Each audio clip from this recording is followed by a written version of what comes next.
प्रिय बच्चों, UP board के बच्चे ध्यान देंगे। इसके पहले पार्ट में इम्यूनिटी चैप्टर के पहले पार्ट में हमने वीडियो आपको भेजा है। परीक्षा नज़दीक आ रहा है, आप उसे पढ़ करके लाभ लीजिएगा।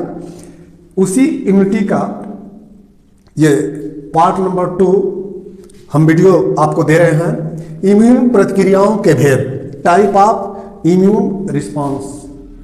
यानी कि इसके पहले हमने बताया था कि जो हमारे बॉडी में इम्यूनिटी बनती है, जो जन्म से बनती है, उसे इनेट कहते हैं। ठीक, वो सेल ये बैरियर का काम करता है या फिजियोलॉजिकल बैरियर का काम करता है, फिजियोलॉजी बैरियर का काम करता है।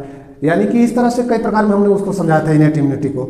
यह है एक्वायर्ड इम्यूनिटी, जिसको विशिष्ट प्रतिरक्षा के नाम से जानते हैं। इसमें विशेष भूमिका टी लिम्फोसाइट और बी लिम्फोसाइट की होती है, और ये एक प्रकार से तीसरे स्तर की इम्यूनिटी होती है हमारे शरीर में, जो जन्म के बाद बनती है। ठीक है ना बेटा, समझ रहे हैं आप लोग? ये जन्म के बाद बनता है और हमारे शरीर में बाहर से आने वाले पैथोजन रोगाणु से हमें बचाने का कार्य करता है। ठीक, तो आज के वीडियो में, इसके पहले मैंने ये सारा चीज बता दिया है। आज के वीडियो में जो एक्वायर्ड इम्यूनिटी है, विशिष्ट इम्यूनिटी है, उसमें आने वाला टी लिम्फोसाइट और बी लिम्फोसाइट का फंक्शन हम आपको बता दे रहे हैं। कभी कभी बोर्ड में प्रश्न पूछ लेता है, यूपी बोर्ड के बच्चे ध्यान दें, पूछ लेता है बी लिम्फोसाइट का कार्य क्या है। तो आप ह्यूमरल वाला ये आप उत्तर देंगे। पूछ लेता है टी लिम्फोसाइट्स का काम क्या है, तो CMI यानी सेल मीडिएट इम्यूनिटी का जवाब लिखेंगे, उत्तर लिखेंगे। तो इस तरह से कभी कभी टी लिम्फोसाइट बी लिम्फोसाइट का कार्य पूछ लेता है। कभी कभी पूछ लेता है कि टी लिम्फोसाइट्स की उत्पत्ति क्या हो गई, कब हुई, ठीक, या बी लिम्फोसाइट्स की उत्पत्ति।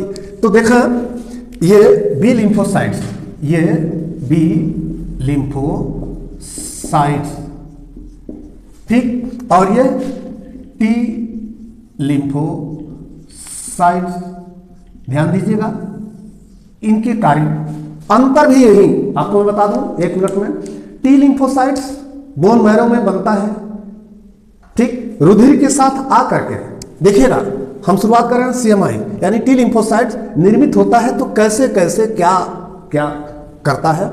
तो जैसे ही टी लिम्फोसाइट्स यहाँ बोन मैरो में बन रहा है, बनने के बाद अनमेच्योर मानी कि बोन मैरो में ही बनता है और हार्वेसियन नाल से होकर के जैसे रुधिर में मिलता है, तो रुधिर में आने के बाद से अनमेच्योर टी लिम्फोसाइट्स हमारे रुधिर से होते होते हमारे थाइमस में पहुंचता है, और थाइमस में आकर के रेस्ट लेने के बाद मेच्योर हो जाता है। मेच्योर होता है तो 2 तरह से ये प्रोटीन्स प्रोडक्ट कर देता है, एक CD8 और एक CD4। और जब देखिएगा, यानी कि टी लिम्फोसाइट बी लिम्फोसाइट हमारे शरीर में तभी एक्टिव होते हैं पैथोजन को मारने के लिए, जब कोई रोगाणु आता है उससे अभिक्रिया करते हैं। यह भी वही काम कर रहा है कि अभिक्रिया करके उसको मार देता है।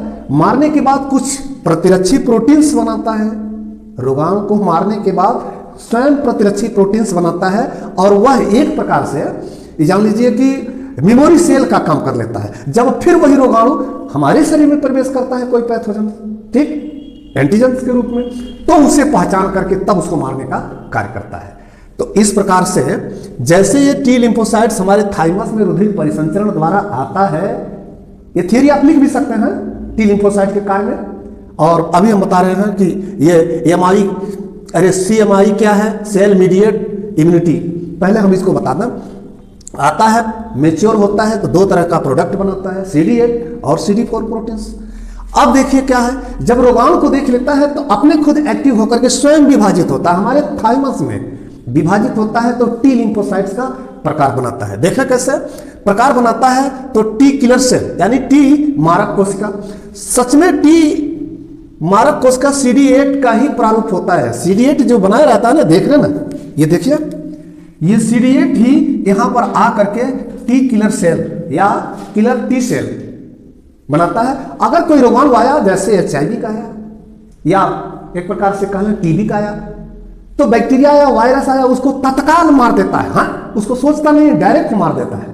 अब यहां देखा, ये फिर मेच्योर होकर के CD8 प्रोटीन्स, ये देखा CD8 प्रोटीन्स, ठीक, यह एक प्रकार से हेल्पर टी सेल होता है, यानी टी सहायक कोशिका होता है। टी सहायक कोशिका क्या है, ये दोनों यानी कि यहां देखिएगा AMI, ठीक है ना, यानी एंटीबॉडी मीडिएट इम्यूनिटी, एक प्रकार से कहना है इसको ह्यूमोरल इम्यून प्रतिक्रिया, ओके। और CMI, दोनों को ये एक प्रकार से प्रेरित करता है, और प्रेरित करने के बाद से ठीक इंटरल्यूकिन, देखिएगा ये पूछ लेता है नीट के परीक्षा में।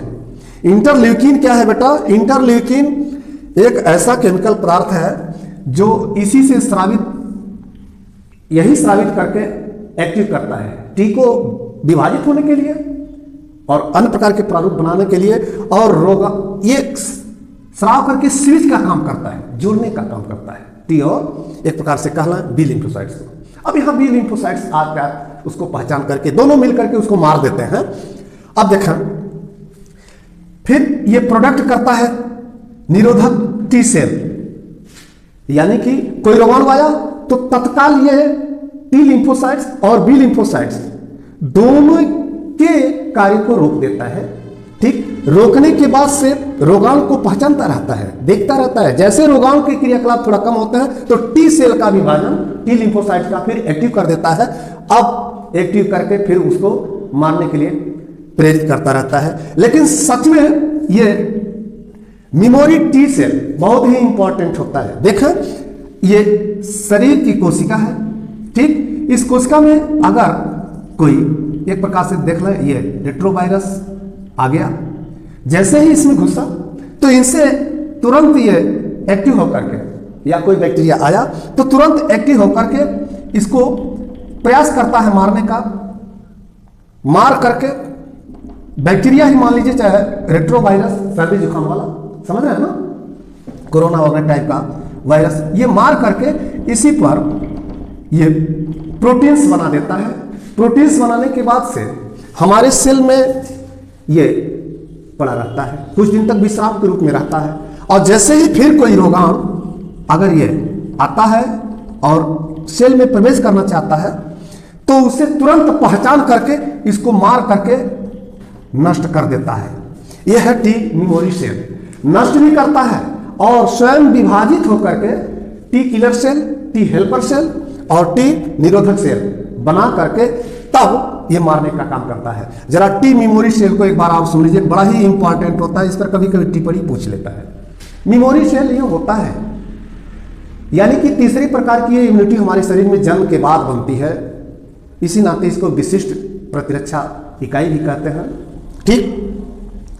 सेल मीडिएट इम्यूनिटी प्रदान करता है, क्योंकि हमारे शरीर में बाहरी रोगाणु जैसे ही सेल के अंदर इंटर करता है तो करने के बाद से तत्काल ये टी कोशिकाएं उसे मार देती हैं। तो मारने के बाद से रोगाणु मर जाता है। तो कोई बात नहीं कि सारे रोगाणु मर गए, कुछ तो मर जाते हैं। जब मर जाते हैं तो ये अस्थायी रूप से टी सेल मारने के बाद अब वहाँ एक ऐसा प्रतिरक्षी प्रोटीन बनाता है, बनाने के बाद उसी हमारे कोशिका के मध्य रख देता है, ठीक। कोशिका से कोशिका के मध्य ये रख देता है, पड़ा रहता है। और जैसे ही कोई रोगाणु फिर प्रवेश करता है तो तुरंत ये विभाजित होकर के टी सेल मेमोरी बना देता है, तो ये पहचान लेता है, पहचान करके अपने को विभाजित होता है तो किसे विभाजित होता है? टी किलर सेल में, टी मारक कोशिका, टी हेल्पर सेल में, टी निरोधक कोशिका, और फिर तब जाकर के उस रोगाणु को मार करके, उससे चिपक करके, उसको विघटित करके, उसको विच्छेदित करके, तोड़ करके, मार करके तब हमारे शरीर में अस्थायी सुरक्षा प्रदान करता है। अब आता है बी लिम्फोसाइट्स का। देखें, इसको बी लिम्फोसाइट भी कहते हैं। बी लिम्फोसाइट्स का कार्य चूंकि इम्यून प्रतिक्रियाओं के भेद दो होते, एक ह्यूमोरल इम्यून रिस्पॉन्स और एक सेल मीडिएटेड इम्यूनिटी, ठीक। ह्यूमोरल इम्यूनिटी के अंतर्गत देखें, या इसको AMI के नाम से, एंटीबॉडी मीडिएट इम्यूनिटी के नाम से भी जानते हैं, ह्यूमोरल इम्यूनिटी रिस्पॉन्स के नाम से भी जानते हैं। इन पर भी टिप्पणी पूछ सकता है, इन पर भी प्रश्न पूछ सकता है, या एक प्रकार से कहना बी लिम्फोसाइट्स के कार्य, बी लिम्फोसाइट्स के कार्य, बी लिम्फोसाइट्स के कार्य। इस पर भी क्वेश्चन पूछ लेता है। तो आप यही लिखेंगे। आपको मैं बता दूं, पिछले वीडियो में इसको मैं बड़ी कायदे से बताया था, यहां भी थोड़ा सा जिक्र करना। हमारे बोन मैरो में इनका भी निर्माण होता है, टी लिम्फोसाइट्स का और बी लिम्फोसाइट्स का, देख रहे हैं। तो ये बोन मैरो से निर्मित हो रहे हैं, हार्वेसियन नाल से ये बाहर निकल रहे हैं। यही ये बी लिम्फोसाइट्स, ये बी सेल्स, ठीक है ना बेटा, ये बी सेल्स इसी में बन जाते हैं, हमारे बोन मैरो में ही बन करके मेच्योर हो जाते हैं, अनमेच्योर नहीं रहते। और हार्वेसियन नाल से जैसे बाहर निकलते हैं, तो निकलने के बाद मैं बता दूं कि प्राइमरी ये फंक्शन शुरू कर देते हैं, प्राइमरी एक्टिविटी इनकी शुरू हो जाती है, प्राथमिक अंकुरिया इसको कहते हैं। ये अब बी सेल बन करके जब निकलते हैं तो एंटीजन, ये देखिए लाल लाल जो दिख रहा है ना, ये एंटीजन है जो पैथोजेंस हमारी इन्वायरमेंटल से हमारे शरीर में कोशिका में इंटर कर रहे हैं, कर लिए हैं। तो इस एंटीजन से ये ठीक जुड़ करके, एंटीजन से ये बी लिम्फोसाइट्स जुड़ करके, एंटीजन से बैंडिंग बना करके जुड़ करके अब वो अभिक्रिया करता है, अनुक्रिया करता है, क्रिया करता है। तो तत्काल बी सेल विभाजित हो जाता है, लिम्फोब्लास्ट बनाता है। देखें यहां, ये लिम्फोब्लास्ट बना दिया और हमारे ब्लड प्लाज्मा पे चिपक जाते हैं, हमारे रुधिर प्लाज्मा पे। ये देखें, एंटीबॉडी प्रोडक्टिंग प्लाज्मा सेल हमारे सेल पे चिपक जाते हैं। ध्यान दीजिएगा, यहां लिम्फोब्लास्ट, ये बी सेल है, क्या है ये, देखें ध्यान से, बी सेल। बी सेल किससे चिपके, एंटीजन से बैंडिंग कर लिए, जुड़ गए। जुड़ने के बाद हमने बताया कि तुरंत अनुक्रिया करके जैसे ही बी सेल हमारा एंटीजन से जुड़ता है बेटा, ठीक, जुड़ने के बाद से तत्काल विभाजित हो जाता है। विभाजित होने के बाद लिम्फोब्लास्ट सेल बनाता है, लिम्फोब्लास्ट बनाता है। ये एक प्रोसेस है, B cell डिवाइडेशन product bye lymphoblast cell. वो भी कब, एंटीजन से बॉन्ड करने पर, क्रिया करने पर, जुड़ने पर। ये तो बात समझ में आ गई ना। फिर देखा, जब ये लिम्फोब्लास्ट सेल बनाता है तो ये हमारे ब्लड सेल से चिपक जाता है, प्लाज्मा पर चिपक जाता है, और प्लाज्मा में चिपकने के बाद से उसी समय प्राइमरी टाइप का ये एंटीबॉडीज का प्रोडक्शन करता है, प्राइमरी एस्टर का प्रोडक्शन करता है। और रोगाणु से, यहां देखें, ये सब एंटीबॉडीज प्रोडक्शन कर रहा है प्लाज्मा सेल से चिपकने के बाद, ठीक। तो ये एंटीबॉडीज रोगाणु से, यहां देखा, ये रोगाणु से चिपक रहे हैं। तो ऐसा नहीं कि सारे के सारे रोगाणु मर जाते हैं, कुछ तो बच जाता है, सभी मरते नहीं। तब ये क्या करता है, धीरे धीरे अपना ये कुछ बी सेल, क्या है ये, बी सेल, देखा, कुछ बी सेल बेटा, कुछ बी सेल मेमोरी सेल बना देते हैं। मेमोरी सेल बनाने के बाद से अब सेकेंडरी फेज, ये लाल वाले से घेर दिए हैं, देखिएगा, ठीक, यहां से सेकेंड फेज अपनाते हैं, जिसको सेकेंडरी रिस्पांस कहते हैं, ठीक, या सेकेंडरी अनुक्रिया, द्वितीयक अनुक्रिया करते हैं। ये मेमोरी सेल बना करके बी सेल मेमोरी के रूप में फिर पड़े रहते हैं, कुछ समय तक पड़े रहते हैं। और जैसे ही हमारे शरीर में फिर कोई एंटीजन आता है, कोई पैथोजन आता है, रोगाणु आता है, उस मेमोरी सेल के माध्यम से उससे फिर चिपक जाता है। चिपकने के बाद से, ठीक, फिर विभाजित होकर के ये बी सेल तथा ये प्लाज्मा से फिर चिपकने के बाद से ये प्रोडक्ट करता रहता है, बार बार विभाजित होकर के। आपको मैं बता दूं कि ये एक सेकंड में 2000 प्रति सेकंड, याद रखिएगा, नीट में पूछता है, प्रति सेकंड में ये 2000 एंटीबॉडीज बनाते रहते हैं। और इसी एंटीबॉडीज में जो वेरिएबल सीट होता है, एंटीबॉडीज में जो वेरिएबल सीट होता है, वही जाकर के चिपक जाता है, ठीक, किससे, एंटीबॉडीज का वेरिएबल सीट एंटीजन से चिपक जाता है।